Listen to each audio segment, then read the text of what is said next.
पुरुषोत्तम मास महात्म्य 18वां अध्याय। भगवान का सुदेव को अमोघ वर देना तथा धनु मुनि की कथा कहना।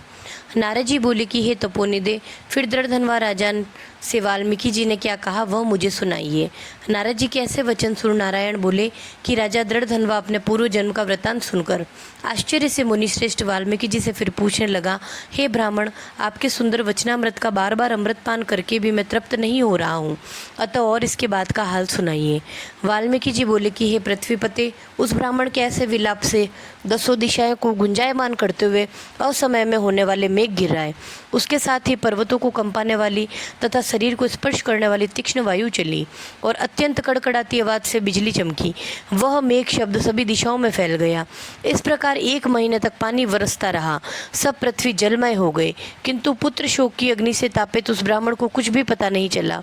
उसने अन्न जल सब छोड़कर हाय पुत्र कहते हुए विलाप किया।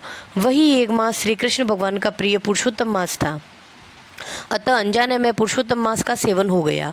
इससे अत्यंत प्रसन्न हो नवीन मेघ के समान श्याम वर्ण वाले वनमालाधारी श्री कृष्ण भगवान प्रकट हो गए। उनके प्रकट होते ही बादल छट गए। तब ब्राह्मण ने भगवान पुरुषोत्तम का दर्शन किया। शीघ्र ही पुत्र को पृथ्वी पर रखकर स्त्री सहित श्री कृष्ण भगवान को दंडवत प्रणाम किया। फिर हाथ जोड़कर श्री कृष्ण भगवान के आगे खड़े हुए। पुरुषोत्तम मास के सेवन से भगवान अत्यंत प्रसन्न हो अमृतमय वधुर वाणी में बोले कि हे सुदेव शर्मा, तुम धन्य हो, बड़े ही सौभाग्यशाली हो।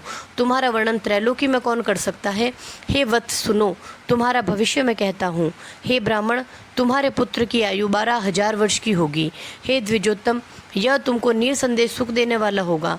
मैं प्रसन्न होकर तुमको ये पुत्र देता हूँ। हे द्विजोत्तम, मेरे प्रसाद से तुम्हारे पुत्र सुख को देखकर देवता, गंधर्व, मनुष्य और सभी पुत्र सुख की कामना करने वाले होंगे। इस संबंध में मैं तुमसे एक प्राचीन इतिहास कहता हूँ जो मार्कंडेय मुनि ने राजा रघु को सुनाया था। पहले कोई महामना धनु नाम के मुनीश्वर थे जो पुत्र रूपी मानसिक चिंता से संतप्त होकर महादुखित थे।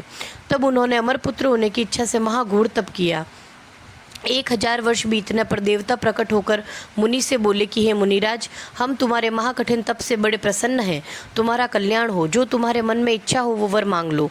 श्री नारायण बोले कि इस प्रकार देवताओं के अमृतमय वचन सुनकर मुनि तृप्त हो गए। मुनीश्वर ने बुद्धिशाली और अमर पुत्र मांगा।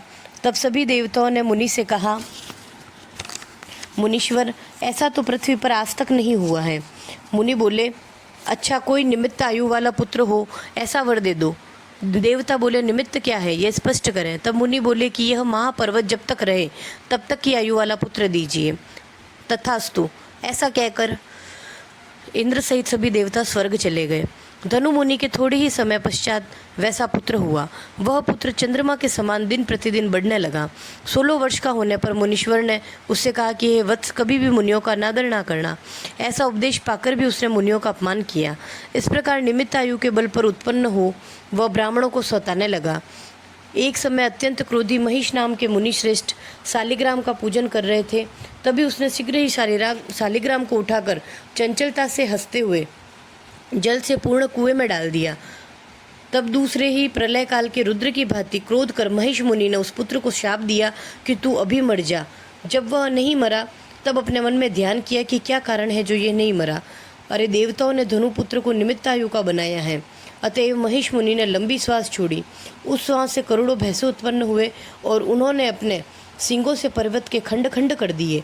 तब मुनि का मदोन्वत वह पुत्र मर गया। धनु शर्मा ब्राह्मण ने अनेक प्रकार से विलाप करते हुए मृत पुत्र को उठाया और पुत्र दुख से अत्यंत पीड़ित हो चिता बनाकर अग्नि में प्रवेश किया। इस प्रकार हठ से पुत्र प्राप्त करने वाले मनुष्य किसी प्रकार सुख नहीं पाते। हे तपोधन, गरुड़ जी ने तुमको जो यह पुत्र दिया है, इससे आज तुम लोक में प्रशंसनीय पुत्रवान होंगे। हे अनग, पुरुषोत्तम मास के महात्म्य से प्रसन्न होकर मैंने तुम्हें यह पुत्र चिरंजीवी किया है, अतः यह तुमको सुख देने वाला होगा। तुम सदा पुत्र सहित अतुल गृहस्थाश्रम के सुखों को भोग कर अंत में ब्रह्मा के लोक को जाओगे और वहाँ देवताओं के वर्ष गणनानुसार 1000 वर्ष पर्यंत सुख भोग कर फिर पृथ्वी पर आकर तुम चक्रवर्ती राजा होंगे और चतुरंगिनी सेना तथा वाहनों से युक्त हो दृढ़धनवा नाम से विख्यात होगे और 10,000 वर्ष तक संपूर्ण पृथ्वी का राज्य भोगोगे। इंद्र के पद से अधिक अखंड बल एवं ऐश्वर्य होगा और यह तुम्हारी अर्धांगिनी गौतमी पटरानी होगी। इसका गुण सुंदरी नाम होगा। यह पति सेवा में नित्य तत्पर रहेगी। तुम्हारे 4 राजनीतिज्ञ पुत्र होंगे और एक सुशीला नाम की अति सुंदर महाभाग्यवान कन्या होगी। जब तुम देवता और असुरों को भी दुर्लभ भोगों को भोगने के बाद इस पृथ्वी पर मैंने सब कुछ कर लिया है, अब कुछ करना शेष नहीं रहा, ऐसे अज्ञान से मोहित होकर और अत्यंत दुस्तर संसार के विषयों में फंसकर संसार से उद्धार करने वाले मुझ विष्णु को भूल जाओगे, तब हे विप्र, यह तुम्हारा पुत्र उस समय वन में शुक तोता बनकर बड़ के वृक्ष के ऊपर बैठकर बार बार वैराग्य उत्पन्न कराने वाला श्लोक पढ़ता हुआ तुमको ज्ञान उत्पन्न कराएगा। तब तुम तोते का वाक्य सुनकर दुखित मन हो अपने महल में चले जाओगे और चिंता के समुद्र में डूबते हुए अन्न जलादि सभी छोड़ दोगे। तब हे भूसुर, वाल्मीकि मुनि आकर तुमको बोध कराएंगे, जिससे तुम्हारा संशय दूर हो जाएगा और अपने शरीर को त्याग कर हरि के परम पद को स्त्री सहित प्राप्त करोगे। महाविष्णु के ऐसा कहते ही वह ब्राह्मण का पुत्र उठ बैठा। दोनों स्त्री पुरुष पुत्र को देखकर महा आनंदित हुए और सभी देवता भी आनंदित हो फूल बरसाने लगे। उधर सुखदेव ने उन माता पिता और श्री हरि को नमस्कार किया और पुत्र सहित ब्राह्मण को देखकर गरुड़ जी भी बहुत प्रसन्न हुए। तब ब्राह्मण आश्चर्य युक्त हो श्री हरि को नमस्कार कर अपने हृदय जनित संदेह को दूर करने के लिए हाथ जोड़कर भय भय भंजन से आनंद सहित गदगद होकर बोला कि हे हरे, मैंने 4000 वर्ष तक निरंतर महाकठिन तप किया। वहाँ प्रकट होकर आपने मुझसे कठोर वचन कहे कि हे वत्स, तेरे भाग्य में पुत्र नहीं है, और अब उन वचनों का उल्लंघन करने और मेरे मरे हुए पुत्र को जीवित करने का कारण कहिए। बोलिए पुरुषोत्तम भगवान की जय।